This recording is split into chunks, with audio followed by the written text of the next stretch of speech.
வணக்கம் மக்களே, இன்றைக்கி வாழைத்தண்டு பொரியல் செய்கிறது எப்படின்னு பார்ப்போம். இந்த மாதிரி ரவுண்டாக கட் பண்ணும்போது நம்ம ஈஸியாக வாழை நாரை ரிமூவ் பண்ணிக்கலாம். சரிங்களா? வாழைத்தண்டு உடம்புக்கு ரொம்ப நல்லது. முக்கியமான ஹெல்த் பெனிஃபிட் என்னன்னு பார்த்தீங்கன்னா, நம்ம கிட்னி ஸ்டோனை ஒன்றும் இல்லாமல் பண்ணிடும். முக்கியமானது. அதுக்கப்புறம் இன்னும் நிறைய ஹெல்த் பெனிஃபிட்ஸ் இருக்குது. இது நல்லா துவர்ப்பாக இருக்கிறதுனால வயிற்று புண்ணை ஆற்றும். இன்னும் நிறைய வைட்டமின்ஸ்லாம் இருக்குது. வெட்டியாச்சுங்க. வடச்சட்டியில் 2 டேபிள் ஸ்பூன் கிரவுண்ட்நட் ஆயில், கடுகு 1/2 டேபிள் ஸ்பூன், ஜீரகம் 1/2 டேபிள் ஸ்பூன் சேர்த்துக்கலாம். கடலைப்பருப்பு 1/2 டேபிள் ஸ்பூன், உளுந்து 1 டேபிள் ஸ்பூன், கருப்பு உளுந்து சேர்த்துருக்கேன், வதக்கிருக்கோங்க.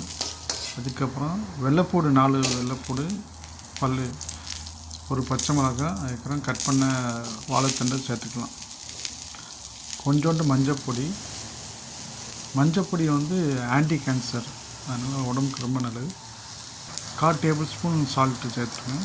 தண்ணி கொஞ்சம் சேர்த்து நல்லா வதக்கிடுங்க.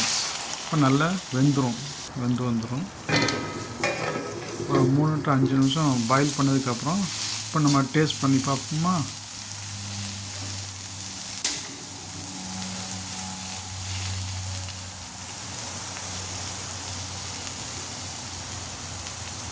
ரொம்ப நல்லா வெந்திருக்கு, ரொம்ப நல்லா டேஸ்ட்டாகவும் இருக்குது. இந்த மாதிரி நீங்களும் சமைச்சு பாருங்கள்.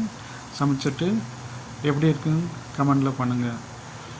நம்ம வீடியோ லைக் பண்ணுங்கள், ஷேர் பண்ணுங்கள், சப்ஸ்கிரைப் பண்ணுங்கள் மக்களே. மீண்டும் சந்திப்போம் அடுத்த வீடியோவில். நன்றி, வணக்கம், பாய்.